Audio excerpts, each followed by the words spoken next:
Okay, good evening, Protectors. Welcome to the Education of a Weaponized Man podcast. I'm Greg LaBeouf. I got Dustin Doderay, Brad Vandalite with me.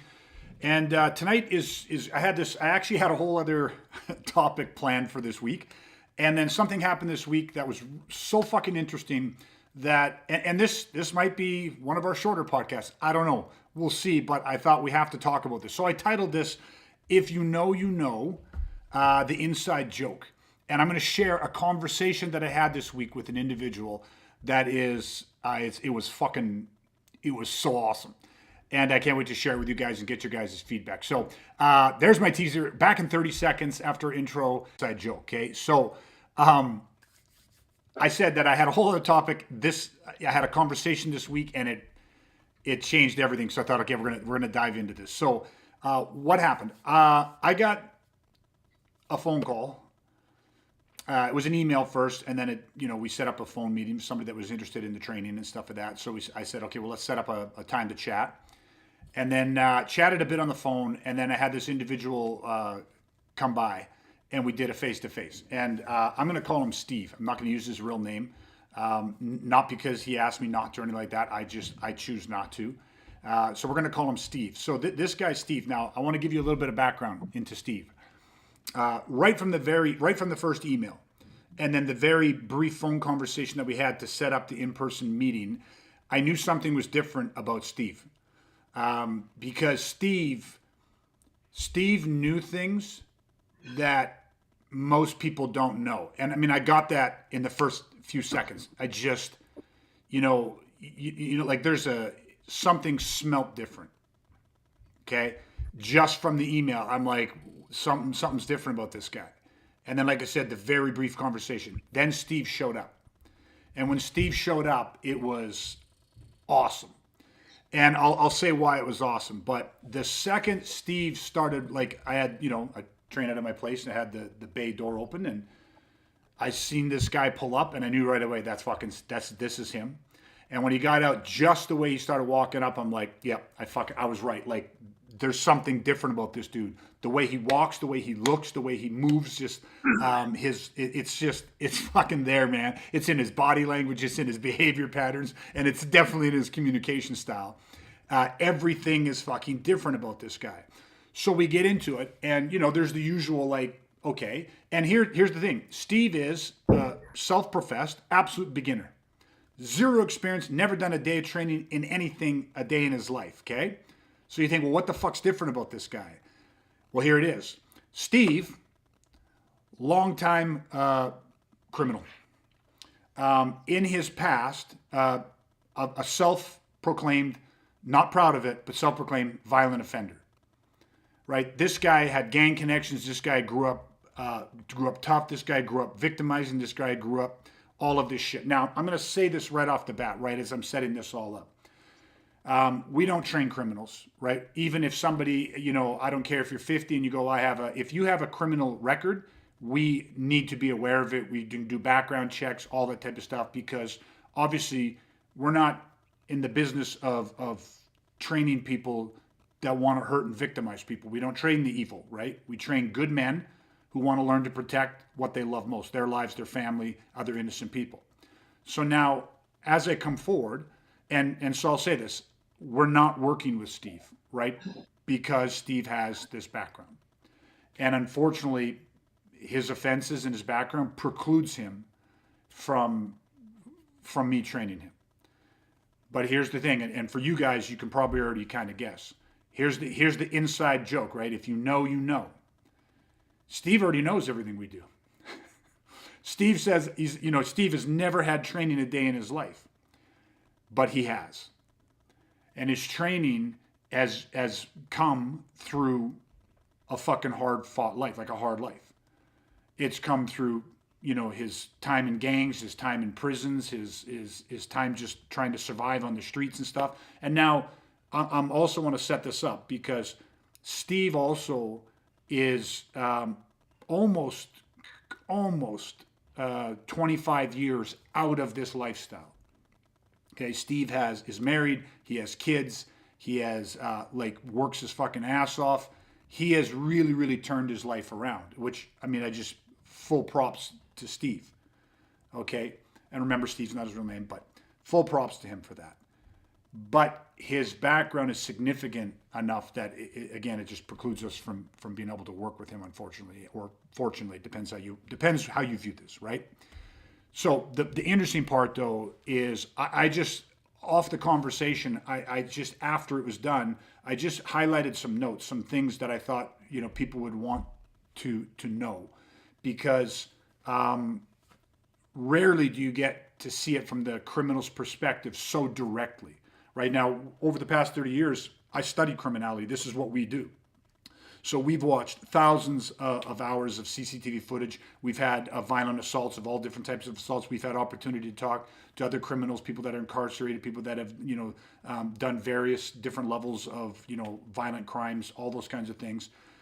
This was just such a unique thing, and it's something, again, that I haven't got to directly interview / talk to a violent criminal in the last number of years, and this was I just love this. So anyways, here's some insights, and we'll just, no specific order, I'll throw them out there, and I want to get your guys' reaction and see if you guys reacted like I reacted. But one of the first things is, as I began my conversation with Steve, because of course you're trying to figure it out, you're going to the background a little bit. He was very forthcoming, very honest, very straightforward, and so we had this conversation. And so every single time Steve would start to talk about something from his past, something that they would do, something about, like, talking about violence, talking about victimization. He was not trying to glorify anything. He was sharing past life experiences to give me an honest perspective of where he came from and where he's at. But in this, it was very interesting, because one of the first things that he started talking about, and this, believe it or not, this is what actually created some fear in him present day. This is why he was seeking out training, is he talked about what I just labeled as the setup. He actually started talking about the falsehood preceding reality. Now, he didn't use those terms, but this is something we just did a podcast on, right? Talking about falsehood precedes reality, and the fact that what Steve was talking about is back in the day when he was running with these gangs, and this was the lifestyle that he was caught up in, right? They never ever saw anything as, like, it was never fucking overt. They were always focused in on some sort of scam, some sort of setup. Now, I'm not talking about scamming people like out of your money, like some sort of con. I'm talking about violence. But they were always, like, everything, yeah, man, like, the guys used to do this, and this is how our gang used to roll this, and we used to do this. It was all falsehood. It was all, it was all this setup. It was all this falsehood that was going to precede this reality. And it's like, well, why is that? And that's because they wanted to they wanted to win. They had an objective. That they weren't fucking around. You know what I mean? And so come to present day Steve, and he's like, yeah, man, like, I've been out of that lifestyle for, coming on or close to, 30 years, 20, 25, 26 years. And he's like, but I get how these guys think. You know what I mean? And he'd only ever known it as a younger man from the side of the predator. And now he's like, I'm not that dude anymore. And he goes, but I understand, like, when these motherfuckers, like, these, and I'm gonna, these fuckers are plotting on you.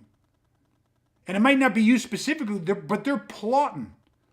And when they find, all they're missing is they're just gonna do target selection. They're gonna find the victim, and when they find that victim, right, there's a plot. There's what we call a fucking blueprint. And so right away, he's the one that set the context for this.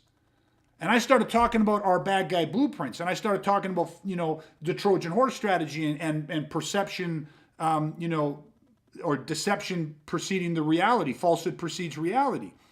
And he's like, everything that I started to say, he finished my sentences. He's like, oh, yeah, well, that's because you would do this. That's because that would happen this. And it was just like, yes. And again, he understood this shit. I didn't teach him shit. He knew this shit. But his limitation was he only could see it from one perspective. Right? So, I mean, just off the visual, because otherwise I'm just going to keep talking. But, and you guys, where does your head sit when I just start talking about my conversation with Steve? And maybe, I don't know, maybe, yeah, I don't know. Anyways, how does that sit with you? Because this is fascinating. I think that why, because sometimes, like, let me shed this. sometimes we talk to people and it's so out of this world that they are overwhelmed and they don't even know, oh shit, like I didn't even know this was a thing, like to think about it like this, right? But what we say all the time is context determines the content. The thing is why I think that the conversation syncs so well, and obviously not being there for it, is because you guys both had the same context, Yeah. and therefore having the same context, it's like you both know exactly what everybody was talking about because it wasn't like he wasn't a guy that came from the MMA world and wanted to bridge into like, hey, listen, like that those days are done for me. I want to protect my family now, and yeah, I had some skill sets back then, but like that would have been a different context, and it Yeah. wouldn't have meshed as effortlessly in Yeah. terms of an understanding point of view. So I think just the sheer virtue of the context was the same. You guys were Yeah. speaking the same language, different Yeah. terminology, but same fucking language. 100%. And we always say that violence is its own language, right? Like, and violence works for good and bad people the same.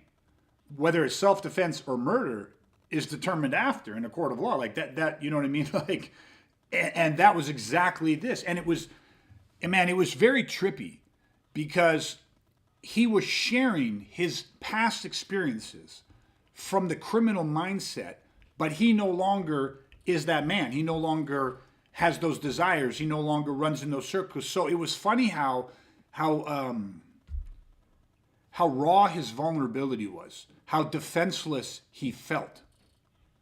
Do you know what I mean? Like he felt defenseless because he felt, you know, I don't know if this, I don't know if I can finish this analogy and Oh, maybe go that, ahead, Dustin, jump in on it.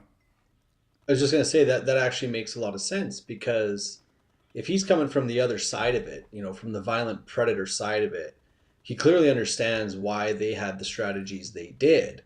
But understanding why they use the strategy doesn't necessarily mean you understand the solution to that strategy. Yeah. So he knew, like, oh, yeah, they're going to do this, this, this, and this because that's what we used to do. But they never concerned themselves with, well, how should this person try to stop us? Do you know what I mean? They didn't have to problem solve that because they were on that side of it. So it 100%. totally makes sense that down the road he changes and goes, holy man, I don't know how to stop it. Yeah. I know how to do it, but I can't stop it. And that would be terrifying Yeah. because I think a lot of people walk around in denial. We talk about that all the time. And that's where a lot of people find comfort in just denying the fact that they're even at risk. Yeah. This guy can't deny it. No. He can't. You can't go into denial when you lived on that side of it. So I would think he'd be more terrified than most for sure. Yeah. Well, I said that like obviously because of his criminal past, and I listen. I believe in second chances, but you know you have to be very cautious about who we're training and teaching. Obviously, right? But the thing is, like his level of fear and his vulnerability was like normally if it, when we have people that have already been the victim of violence and like they've been the victim of an attempted murder or you know a vicious violent assault or whatever it is, that's the only time I've ever felt that type of like vulnerability and fear. And like you just nailed it, Dustin, is that he knows the threat. My analogy I was going to use, it's like literally this guy was the shark. And you know, and then that shark was always circling shark divers, you know, and people in the water. But that shark is just a shark. And it's like it had no concern or fear of the person in the water. And if it thought it was food, it took a fucking bite. And if it took a bite, it usually didn't end well.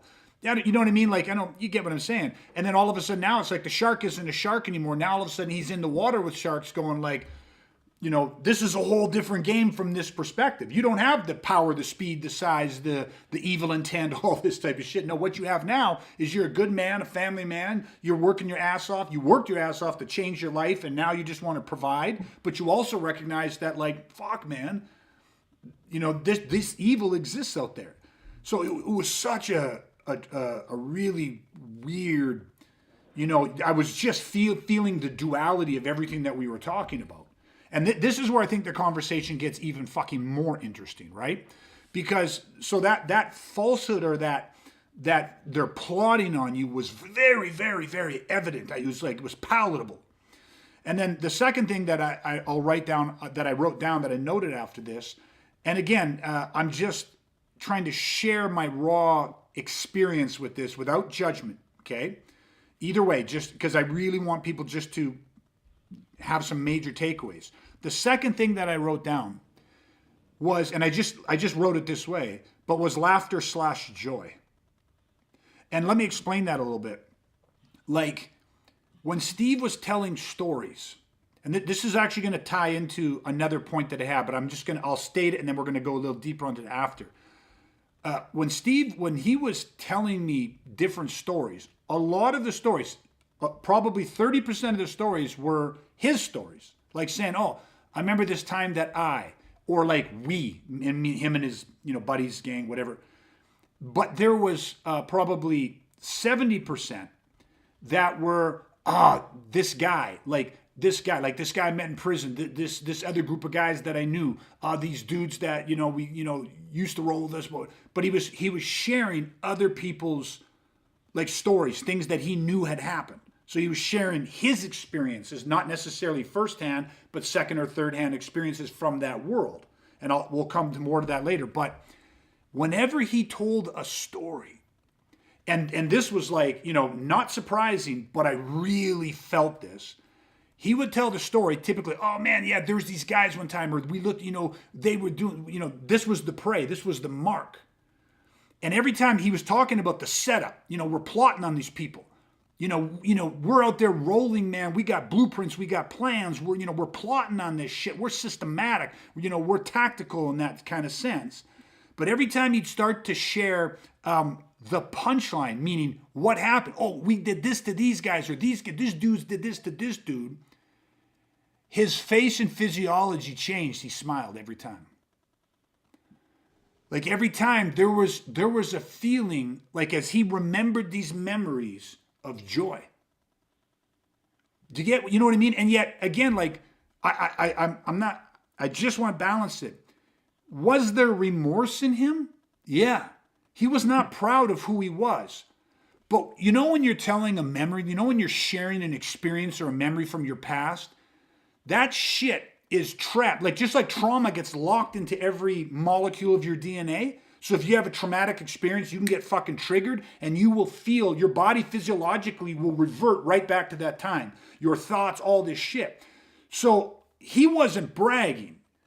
He wasn't, again, trying to be like, yeah, we did this. Look how badass I am. There was none of that. But when he was sharing those stories and those experiences from that time, his physiology went backwards. And you know what I got? When he was in that shit was funny to him. That shit was like, and think about it. Mission success. Like, you don't think bad guys have objectives? You don't think violent people living a violent lifestyle have objectives or have, you know what I mean? Like, yeah, fuck, that's right, that happened. Yeah, we set this guy for, like, it's almost funny. Because, again, you're running a con, you're running a scam, the falsehood. It's like, yeah, we developed this whole system for how it's going to get, and fuck, did it work? And you should have seen what the fuck, this guy got fucked up, and that guy did this. Oh, and they beat this guy this, and that one guy, they fucking doused him with fucking this and lit him on fucking fire. And it's like, and you're just like, and you're sitting there clinically just being like studying this guy and being like, yeah, you have regret and remorse for sure. You're not that same guy for sure. But when you were in it, I can see in your physiology, I can see it in your eyes and in the tonality of your face and in the tone of your voice. When you travel back to that, oh yeah, man, it's a joke. Like what they did to people was a punchline. You know what I mean? That's some pretty solid social proof, going back to a podcast we did, I don't know how long ago, about transferring your moral code. Yes. And how we said how dangerous that is. And it's like that just proves it. It's like, if somebody can enjoy that success in that way, how can you ever expect that person to have the same moral code as you? Clearly you can't. And it just shows the danger of if you operate thinking they're going to have the same morals as you, like, you're in trouble. Yes. Yeah. Derek, I'll just pop his comment, but was still getting juice from it. 100%. He's still getting juice from that past. And again, now that wasn't serving him in this life. I want to be clear, right? Because, I mean, this wasn't a guy that walked in and was like trying to brag and shit like that. But when he talked about it, I mean, it's in your physiology. like you're reminiscing. So there was still like he was transported back to the thought. Our takeaway from that is people don't get these this is a joke, and when they fucking brutally beat, stab, murder, rape, whatever the fuck they happen to be doing, that's the punchline to them. Their setup, their blueprints, their plans are like the setup to a joke. And they're cavalier, but like it's fucking funny to them. And you know, Dustin just said, like, you believe somewhere in you that no, but there's a line there. There's a line they won't cross. Like, who would do that? You'd have to be some real sick, twisted bastard. They're violent predatory criminals, and when you're in that lifestyle, you lose it. Context determines content. You lose perspective. You don't have the moral compass that you know that most people do. It doesn't exist. They don't give a fuck about society, the rules, the laws. They don't give a fuck about police. They don't give a fuck about any of that shit. They're just living a different fucking state, right? So I found that to be like just really, really fucking apparent. And Brad, I don't know if I cut you off, if you have anything to throw down range on that or not. If not, I'll move on. But if you do, go ahead. Okay, did I unplug my headset again, or is he muted? Sorry, it's muted. Okay, good. I was last week. I pulled up my own headset and I couldn't hear him, and I was blaming him. But it was okay. Tonight it's you. All right, go, buddy. I got Stomping McStomperson up. Yeah. You know what? I was trying to think of how I could add to it, but really, I don't think there's anything that analogy that I could share that's really gonna send it home. So I think we just move on. Okay. This kind of ties into it, and maybe this will spark something too, right? But the next, I wrote down another thing on that, and it's like this was more like as the conversation. I mean, we talked for close to an hour. As the conversation, you know, like just kept going and going and going and going. I realized too that something that maybe adds to this whole thing about like it's a punchline to them. They found some humor in it. I found that when he talked about those days, he had a gamer mindset. And I'll say a couple things to this, right? I think Dustin or Brad, one of you guys, you mentioned this right. I think it was Brad. You mentioned this right off the bat. This was really like, I picked up instantaneously that this guy was different. Even though he said he had no experience, I knew something was very, very different about this guy. What the men that come to us, they don't have, like 99% of them have zero experience. They're good men that believe men should provide for their family so that they get up every day, work their fucking asses off, but they also understand that a man should be able to protect their family. It's a primal thing in us, right? And so when they come to us, when we start talking about all the strategy, tactic, tools, and there's a mindset to this. And this stuff, like Brad said, is shocking. You can see that you lay this information on them, and it's like you have to stop. You have to do it in segments because they can't digest it all. Because they've never grown up. They've never been in this type of environment. Violence is toxic, corrosive, and septic. And for good people, it's like, man, I grew up with like these boundaries from, you know, this social contract and these intangible, unwritten rules and expectations and paradigms and all this shit. And now all of a sudden you're introduced to this world where like there is no fucking honor. Like cheating is the fucking, like if you ain't cheating, you ain't fucking trying. Like the moral code doesn't exist for these people. Like it's a lot. But this guy, when he was talking about, and again, especially like, oh, there's this group of guy and that group of guy. It was a game. And what I mean is like, they're playing a game. And it's like, if they had failures, what do you do what does the average kid do if he's playing a video game and he gets to a level and he dies on that level? Is that it? Does he sit like, well, that's it, I fucking died? What does the average kid do the second he dies on a level? Start over, do it again. Starts over, does it again. Because in most of these games, you have unlimited lives. You might say, oh no, you only got 3 lives. Then you start back at the beginning of the last checkpoint. You don't start over at the whole game usually. And even if you do, they just fucking do it again. And they just spend hours doing it. Understand that it was very crystal clear. And we've talked about this a lot. Violent criminals, man, they see victimizing people as a game. And this is kind of tying into what we talked about the moral compass side of it. It's a game for them. And I think that one thing that I could add to that, like most kids, they're fucking excited to play the game. Gaming is addictive. And imagine this, like when you're out living your life and your life just happens to intersect or cross paths with the lives of these violent predatory criminals for no other reason other than just bad luck, wrong place, wrong time, whatever the fuck it is. If and when that happens and you find yourself on the X, it's a fucking game. You know what I mean? Like, they love playing this game. And I believe one of the things that I pulled from it is they know they're playing a game that you have never played. Like, even if you just look at the legalities, a side point on this gamer mindset. Whenever I talk to people, most people have no clue what their legal rights are, especially here in Canada when it comes to defense, like defending yourself legally. They're very confused. We reference and train and work with a guy named Barry Holland, wrote No More Mr. Nice Guy, the definitive guide to how to defend yourself, property, and family here in Canada.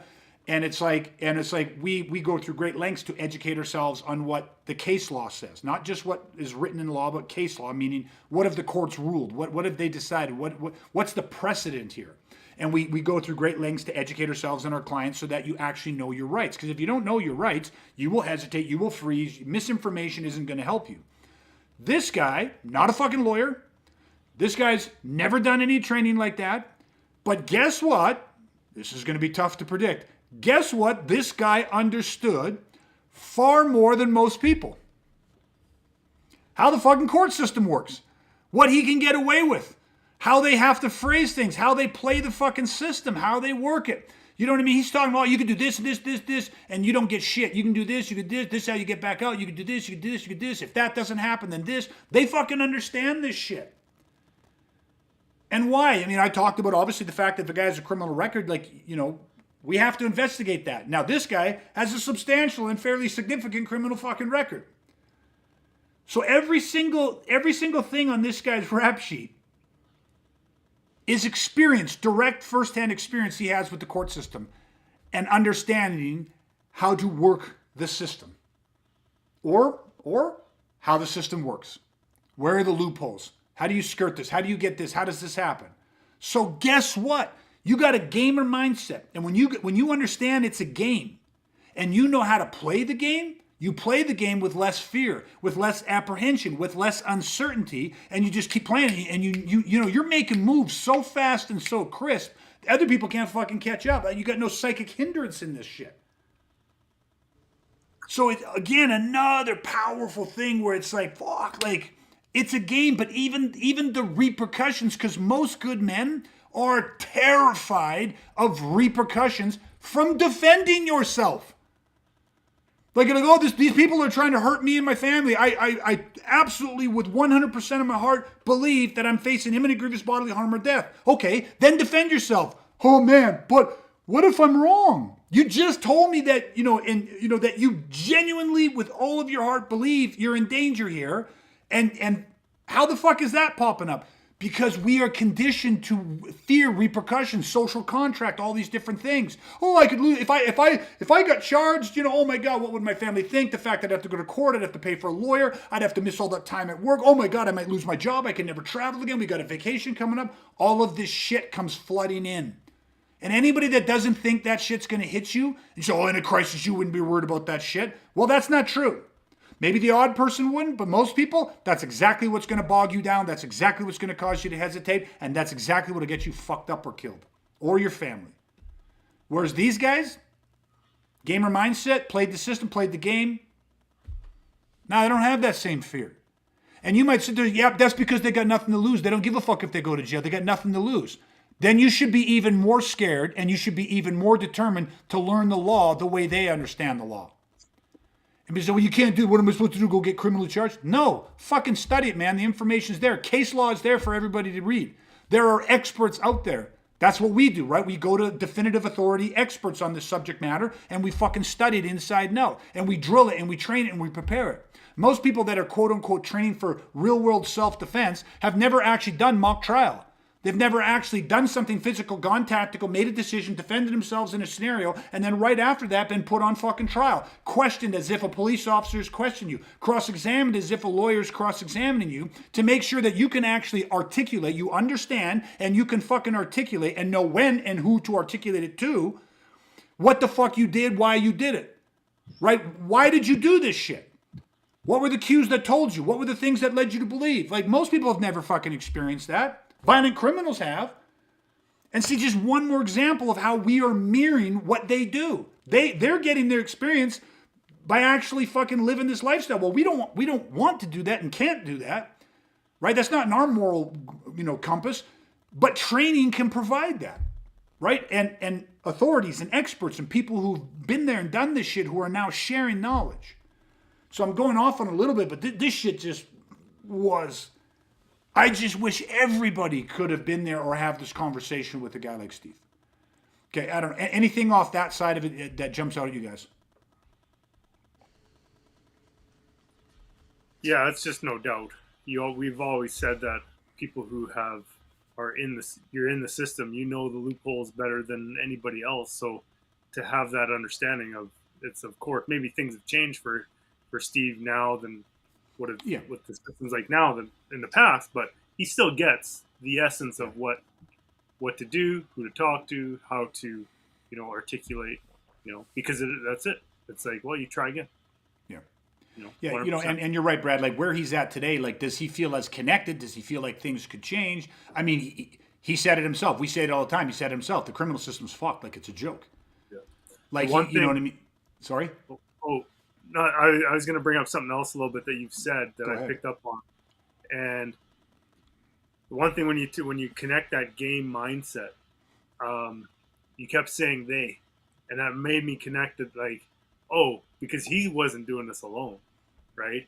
It was with his buddies, and they're gaming together and feeding off of each other and accomplishing together. And Buddy gets caught, and he has to go to this. It's like, dude, I can't believe you got caught. You know what I mean? Like, it is that game to them, and it's that camaraderie, and it's way different when you're working as a team through this stuff, and you have that game mindset. That's powerful and fucking dangerous. Yeah. And you know what? That is absolutely the perfect setup for the next point that I have, because it connects into it. And I just wrote down lifestyle. Yeah. I actually tried to go back and do a tally in my head. And I don't know, I lost count at like, I think it was 43. Then I was like, I don't know. So let's just round it. We'll round it down even. 40 different times he referenced other violent criminals when he was in prison, when he was rolling different things, like just gangs, hanging out, downtime. He referenced being taught. Like, oh, these guys told me this. Oh, these guys did this. This guy showed me this. This guy was, I did this, and this guy was like, corrected this, and this guy was like this, and these guys were like that. So I put down this lifestyle thing of like, he's like, I've got zero experience and no training. No, you have training.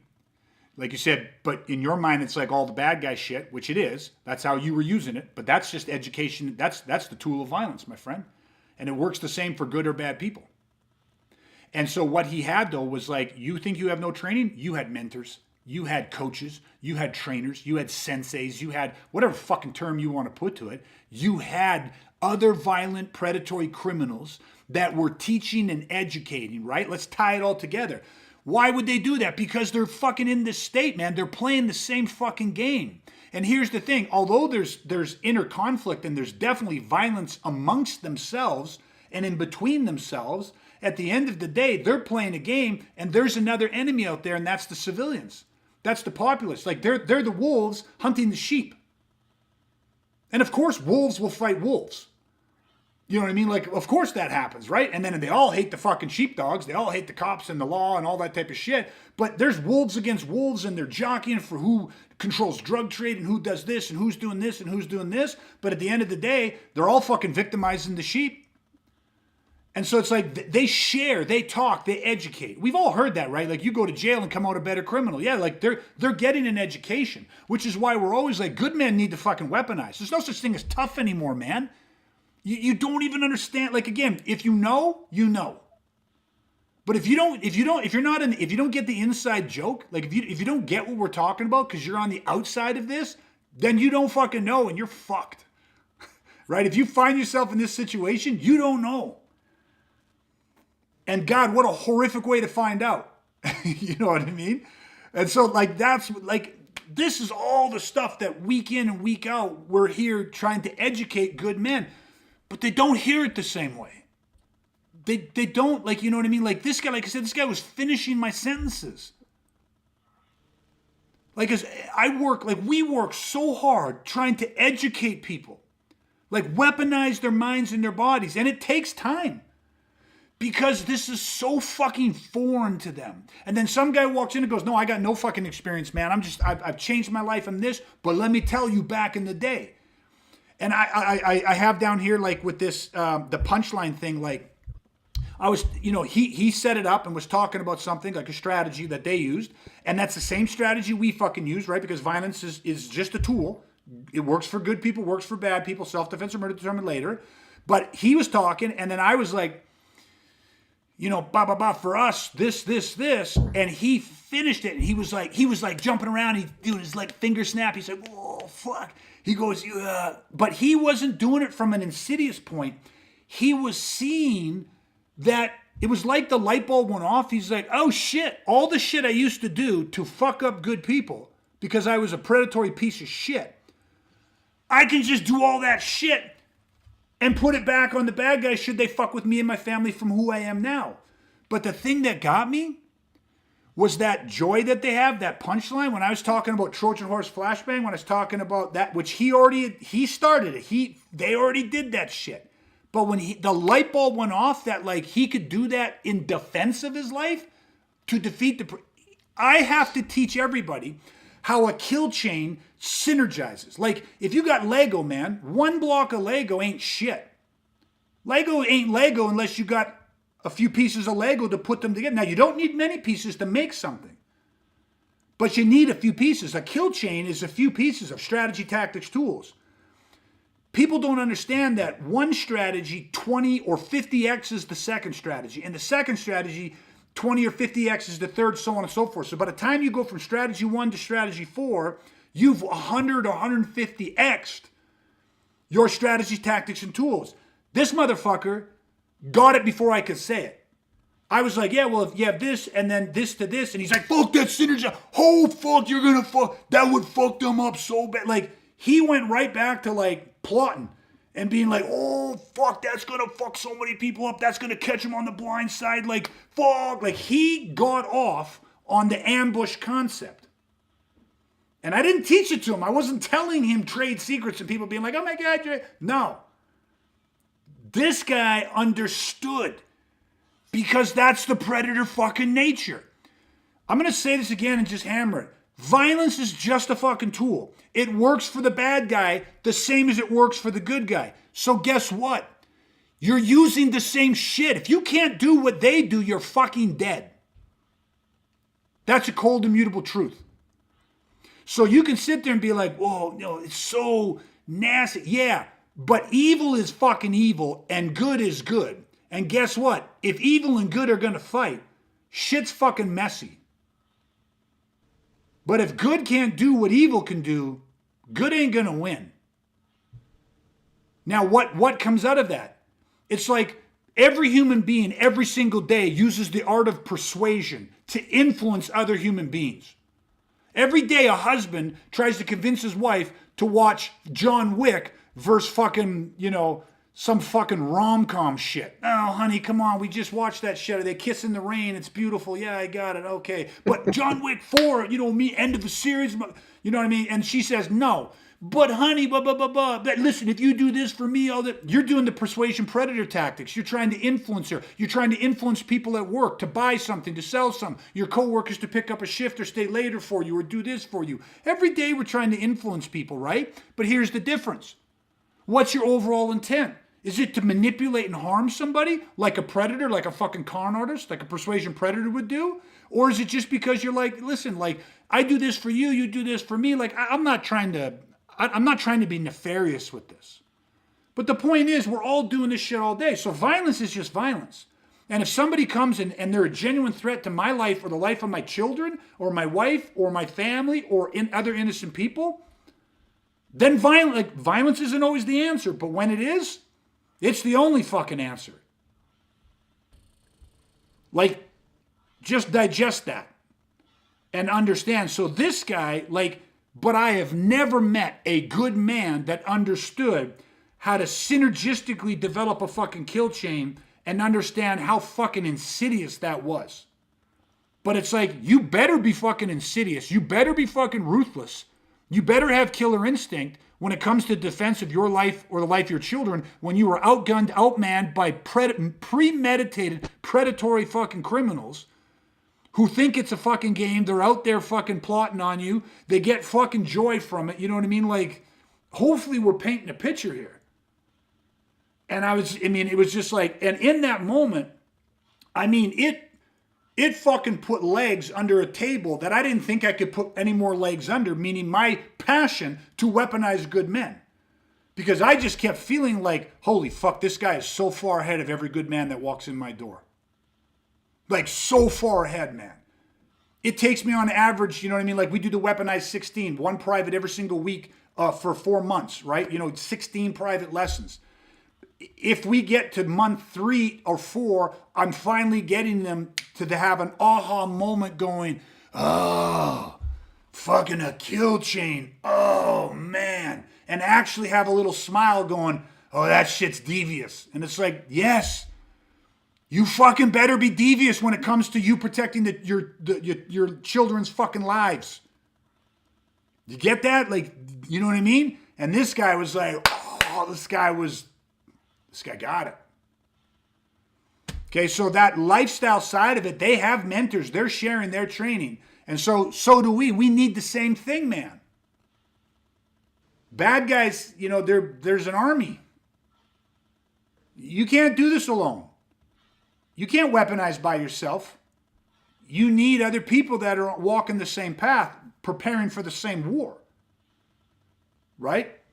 Okay, so that was massive. Yeah. Go ahead, D. Yeah, just on the same note, the thought I had as you were talking through all that is like, career criminals they're not born in a day, right? Like, someone doesn't create or commit their first offense, beat a guy up, steal his wallet, boom, he's now a career criminal. They don't rob a gas station at knife point, boom, he's a career criminal. It's like you said, you already said this, but it's like it's lifestyle. They live, they breathe this every day, all day long, day in, day out. You know what I mean? Like, they're not necessarily going to 9 to 5 jobs and then committing these crimes like on their off hours. It's their life. Do you know what I mean? It's lifestyle, yeah. And so it's like, yeah, like this guy, like, he's educated, far more educated than any of us when we started. Do you know what I mean? And then every other person. And it's like, so like you just said, it's like, we have to do the same thing. Do you know what I mean? If you want to weaponize and protect yourself, you know what I mean? It takes an education. It takes time. You got to live the lifestyle of being a weaponized protector. Do you know what I mean? It's like the analogy that hit me was like, if you want to learn French, it's like you can take a class, practice at home, or, if everything time allows, go live in Montreal for 3 months. Yeah. Where are you going to learn French better? You mean you got to saturate? That's the advantage these criminals have. They have the time to just saturate in all the stuff we're talking about. So it's like, yeah, we have responsibilities. We're fathers. We have friends, jobs, all this stuff. But outside of that and within that, we have to try and saturate as much as we can and study violence, which is what you've been saying all night. But it's like, people have to really get that. It's like you said, it's like we spend thousands of hours studying this stuff because it's the only way to catch up. It's like we're behind. We're behind on the education. Mm-hmm. And you got to be willing to put in the time if you truly want to get there as quick as possible, right? Yeah, 100%. My brain was going exactly where yours went, but just on a little bit of a different angle. On the career criminal side of things, is that they are professional. This is their profession, right? So when we think about evil and the profession, like this is what they do. This is a lifestyle. It's profession. That's what they do day in, day out. When they go to prison, when they hang out with their friends, they're learning and they're being a better criminal. This is professional. So if we think that if we are defending against just, this is just some fucking gangbanger piece of shit or whatever, it's like, yeah, maybe. Or is it a fucking professional? Mm-hmm. You got it. You, like you said, like we can't, if we don't hold ourselves up to a professional standard by seeking the highest level of education for ourselves to protect our family, how are we going to protect that against professional criminal mindset? Like it's you're fucked. Yeah. Yeah, 100%. And I'm going to add a couple things because you guys both have summed this up so well. But when you say we're behind on it, right? This is why, as an organization, as a person, as a human being, this is why I don't have a black belt in Brazilian Jiu-Jitsu, or by now a 3rd degree or 2nd degree black belt in Brazilian Jiu-Jitsu. Why is that? Because for the past 30 years, I've stayed singularly focused on studying criminality, not pursuing a Jiu-Jitsu black belt. Right? I've been doing Jiu-Jitsu since, I mean, I first saw it in 93-ish, 94-ish, but really kind of focused training on it in 95-ish on kind of thing. So it's like from 1995, there's not been more than a couple months in that time period where I haven't done Brazilian Jiu-Jitsu, Gracie Jiu-Jitsu, as well as a few other things like shoot wrestling, different things and stuff like that, right? Training with, a lot of different world-class guys, but I've never pursued it. The whole point being, because if I'm teaching other good men to weaponize and we are behind, right? We are behind, then we need to be expedient. I don't need all of jiu-jitsu. I do not need. I remember one time my instructor saying to me, like, there's a turning point. You get to a certain point and you either have to choose to go and continue to grow your jiu-jitsu skills, right? As in like developing and become a great jiu-jitsu guy, a great, an expert jiu-jitsu practitioner and coach. But the other side of it was you have all of the fundamental skills that you're ever going to need, right? That you're ever going to need. Now you can continue to build those fundamental skills, continue to train and develop your attributes, your sensitivity, your conditioning, all that stuff, but not go in pursuit of all of the other intricate high-level jiu-jitsu stuff and stay focused on getting really good at teaching those core, solid, fundamental to intermediate type jiu-jitsu skills that are directly applicable to violence. And I'm just using that, and that happens across the board. I train in the Filipino Kali, you train in stick fighting, train in knife fighting, you did Thai boxing, did boxing, did all these different things. But you don't need to be an expert in all those things. But it all comes at a sacrifice. So I never developed. There was a point when I made a choice in each of these different things to say, I'm not going to continue to develop my own personal level of expertise, because to do that is actually a distraction. You don't need it. You know what I mean? You don't need to collect all of the boulders from an art. And when you're talking about violence, violence is a different framework. But that takes equal commitment. Bruce Lee said it's a daily decrease. It's not about increasing shit. It's a daily decrease, and you're constantly developing your attributes. But the framework of violence, and you know how much that's changed over the years? So I'm not saying that I didn't grow into an expert. I didn't grow into like the best, highest level version of myself. I did as it pertains to violence, which is all I teach. We do jiu-jitsu. I'm sure there's a lot of people out there teaching jiu-jitsu that don't have the depth of experience that I do in the way that I do. And there's a ton that just like have so much more knowledge, but I don't claim to be a jiu-jitsu instructor. I don't teach Brazilian jiu-jitsu, even though I could. I don't. Just like I don't profess to be a Kali Academy or an Eskrima Academy. I don't teach the Filipino martial arts in that way, but it doesn't mean that we don't have strategies, tactics, and tools that come from Kali, right? But again, I don't because there is such a beauty in the simplicity of violence, but that's what I'm good at. And I don't think you should try to be all things to all people. And especially when you're talking about helping people, preserve their life. It's such a serious subject matter. I mean, it's life and fucking death. And people are behind. Good men are so far behind the average 15, 16-year-old criminal that's his life's gone down a different path. And he's only 15 or 16, but he's already got 5, 6, 7 years of education in the language of violence that this average 35, 45, 50-year-old man doesn't have. And so we've got to be expedient. You got to be singular. You can't, I call it filler. And I don't say this to be arrogant, but you got to be all killer, no filler.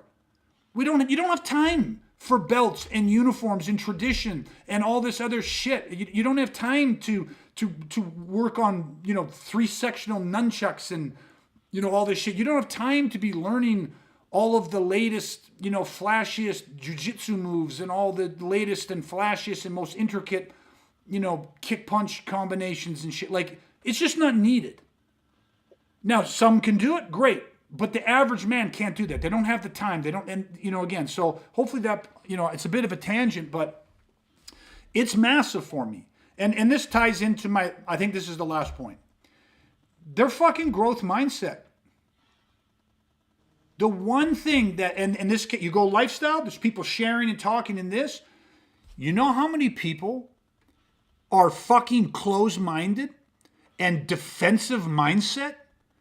Meaning that, like, they'll argue about, no, don't tell me to do this, I shouldn't do this, I shouldn't do that.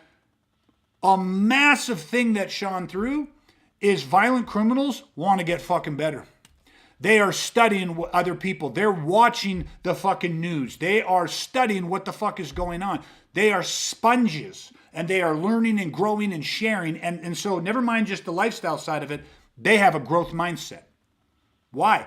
Because when they do shit, they know there's some risk, right? There's risk that they could be injured or killed. There's risk that they could go to jail, whatever. Now, they weigh that all differently, but they don't operate without risk.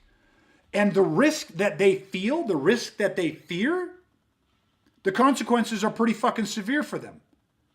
And so guess what? Their ego goes out the door. They abandon. If something doesn't work, guess what they do with it? There's no loyalty to it. If something they tried to do, there's no loyalty. Well, I was taught this, and this is the way we should do it, and this is the way it was passed down to me. They get rid of it. And they just do the next fucking thing. They'll modify on the spot. They're not bogged down with semantics and terminology and all these kind of fucking things that most of us get bogged down in. And again, violence is a system. What they do, we have to be able to do, which is why a lot of people will look at how we train, and one of the things that they kind of state as a negative about us, or something that they don't like, is how we don't participate in filler. So how did your belt system or certification system work? No, there's none of that shit. How will they know if I'm getting better? Because you'll fucking get better. Because you'll actually be able to fucking produce a functional fucking result. Because your mindset's going to change. Like, like, what do you mean? Like, you're going to see it. Like, it's right there in front of you. But how is it recognized? You know what I mean? Where is you train out of your, you just open the garage door here and you guys just train? You train out in the rain? Fuck, what are you, made of sugar? Like, what do you think you're here for? Like, I was hoping, do you guys have a steam room or a sauna? Like, you know what I mean? Like, is the ground sanitary? Looks awful hard. Is that just concrete? Yeah, it's concrete. Is that dust in the corner? Yeah, and over there, that's a broken bottle. That's some glass on the floor. So maybe when you're moving around, we'll watch out for some of that shit. Like, you know what I mean? But like, they'll be like, oh, there's not the comforts. There's not the amenities that I'm looking for. Oh, I'm sorry. I thought you came here because you wanted to learn the language of violence. Like, you know what I mean? Like, there's a culture to this shit. The context determines the content. Yet there's a lot of people, they can't see past that shit. So that's a negative. That's a reason why they won't train here or they won't consider it. You know what people I've had tell me? Oh, a guy that trains out of his house or trains out of his garage is never any good. That's why he's training out of his house or his garage. Listen, if you try to train people, I had a fucking commercial school. What are you going to have? A 3,000, 5,000 square foot facility? How do you pay for that every single fucking month? Everybody that walks through your door, you have to take. You got to run your kids' classes. You got to run your fucking Taibo or aerobics or yoga out of there. You got to do all of the, I have my little dragons. I got this, I got that. You got to have all this shit because you got to pay your fucking bills. So it becomes a business. Well, a man needing to defend his life or his family shouldn't be business first. It shouldn't be profit first. I'm not saying I don't have to make a profit. I have a family to feed too, but it shouldn't be profit first. And so, yeah, that's where I train it of. And I've gotten fortunate. I've trained with special operations soldiers. I've trained with West Point psychology professors. I've trained with like some of the top educators in the world. And you know what? The best training from the best fucking people, you know where it's taking place? It's like on a battlefield and it's fucking, we're doing AARs and after action reviews and debriefs and lectures on a fucking tailgate of a truck out in the fucking desert or in a fucking back alley in downtown Los Angeles or something like that. Like, these motherfuckers are doing what I'm doing. Bruce Lee had a backyard fucking class. Dan Inosanto had a 40-foot fucking shed, 40 feet by, 35 feet. And it was like, this is how this shit has been passed down. Because when shit matters, nobody gives a fuck about creature comforts or amenities. They want someone that doesn't fuck around and goes like, I'm here for one reason only. That's to study and learn the language of fucking violence. You think I care where that takes place? So it's like, and again, parallel, mirror, violent criminals have growth mindset. You think they give a shit? They don't give a shit. You know, they don't have the creature comforts. You know what I mean? So, I mean, I could go on with this clearly. Like this was such an, and again, I'm torn in a way because again, like I see this guy who's worked his ass off to change his life. Do people deserve second chances? Yeah, of course they do. You know, I'm 52. You think I haven't gotten second, third, and fourth chances in my life? You think I haven't made them? Of course I have. But at the end of the day, you also have to, you know, take into account what this person's done. There are people out there, innocent people that he admittedly has victimized and injured and hurt. And there's also a respect to him and to those people. And you know, you have to pay for the shit you did. And, you know, he's done some time and his, you know, all that type of stuff. And I can see where he's at and working. But unfortunately, it's just a line that I personally am not willing to cross. But the conversation with him has... it gave me, and I hope it's by sharing it, it's giving other people out there, other good people out there. This to me was almost like, paying back on his debt, because, you know, you might go to prison and serve time, you might have to pay money, but all this type of stuff. But the insights, like having this conversation and being able to see the things in him and then share them with other people. I mean, it's so fucking powerful that I wish everybody, because, you know, it should terrify people. And I think, like Dustin, you said it, but it's like, you know, these guys are ahead of the game. And, you know, if you're not training, they're ahead of you. And violence is a language. And you good men, you got to understand it, man. I don't know how you go through life not understanding at least enough. Again, you know, I might never speak fluent Russian, but if I'm going to Russia, or if that's, you know, I mean, I got to learn, I got to have enough to get by. I got to have enough to survive. Violence is a language. You got to weaponize, man. You got to have enough to survive. It's a different fucking game, you know, and maybe you can go your whole life and never cross paths with these types of people that we're talking about. But, you know, that's just a lot of hope. You know, I mean, you're just putting faith in something that you don't control. And it's like, when you do that, you have no power. You know what I mean? You just don't have power. So anyways, I don't know how else to wrap it up. I just want to keep talking about it more and more. And I know when we get together, we're going to need to have a cigar and a long conversation, because it was awesome. So anyways, I can't wait to share more insights. But any final thoughts, Dustin, Brad? Yeah, just for me, like, I think that real quick, you got to understand the blueprints of violence, right? You got to understand what you're like. Again, we always say the person who could accept violence for what it is and sees it for what it is that's the first step. But we have to understand that what type of people, the blueprint of those people, the career criminals, the professionalism that they bring to the table. You know, you have to understand that that's part of it. You know, it's not just happenstance, right? This is they're plotting, they're educating, they're growing, they're gaming it, and they're doing it together. You know, it's all part of the overall big blueprint that we got to understand. Yeah, 100%. D. Yeah, you know, kind of an analogy in a way.